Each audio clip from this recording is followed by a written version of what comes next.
The true artist will let his wife starve, his children go barefoot, his mother drudge for his living at 70, sooner than work at anything but his art. To women, he's half vivisector, half vampire. He gets them into intimate relationships to study them, to strip the mask of convention from them, to surprise their inmost secrets, knowing that they have the power to rouse his deepest creative energies, to rescue him from his cold reason, to make him see visions and dream dreams, to inspire him, as he calls it.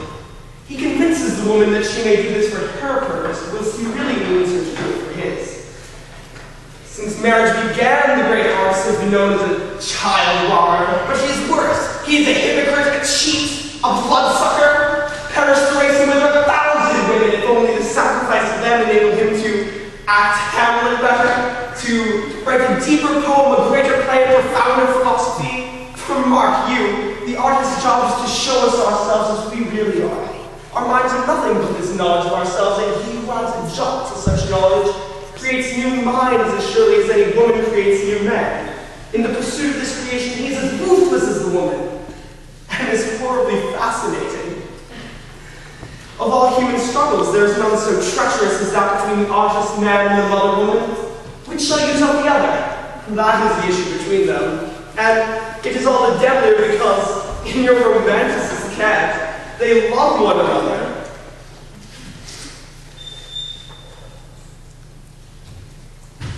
This house could go up in smoke tomorrow. I wouldn't think about it. I'll tell you something. There was a time in my life when the holes in my socks were so big you could put them on from either end. I grew up in a tenement in New York. Me, my father, my mother, and 10 other kids in 1.5 rooms.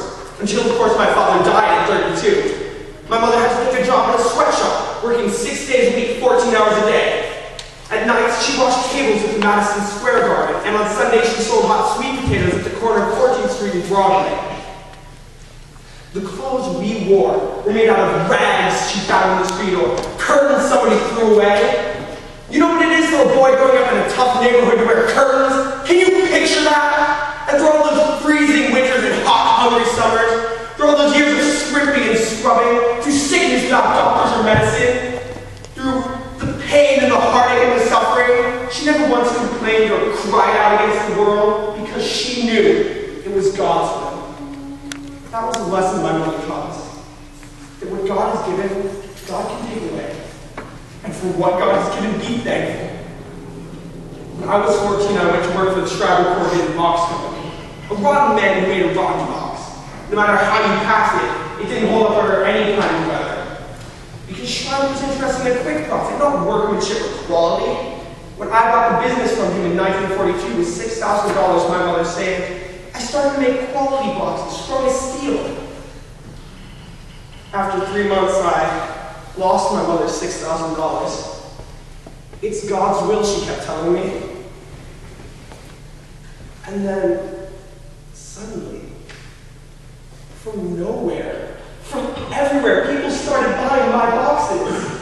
It was a miracle. The money kept pouring in. I couldn't find banks fast enough to keep it all. My mother never lived to enjoy my success.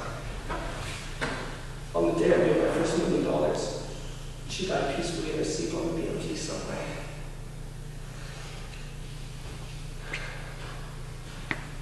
All I ever wanted from my wife and children was not to suffer the way I did as a child, but such riches, such wealth. I never asked for it, I never needed it. I look at all this stuff and I wonder why all this, why so much? And I hear the voice of my mother say, it's God's will. I give half of what I make each year to charity, and the next year I make twice as much. Wealth is as much a responsibility as poverty is a burden. Do you understand any of this? Does anything I've said to you tonight make sense? You're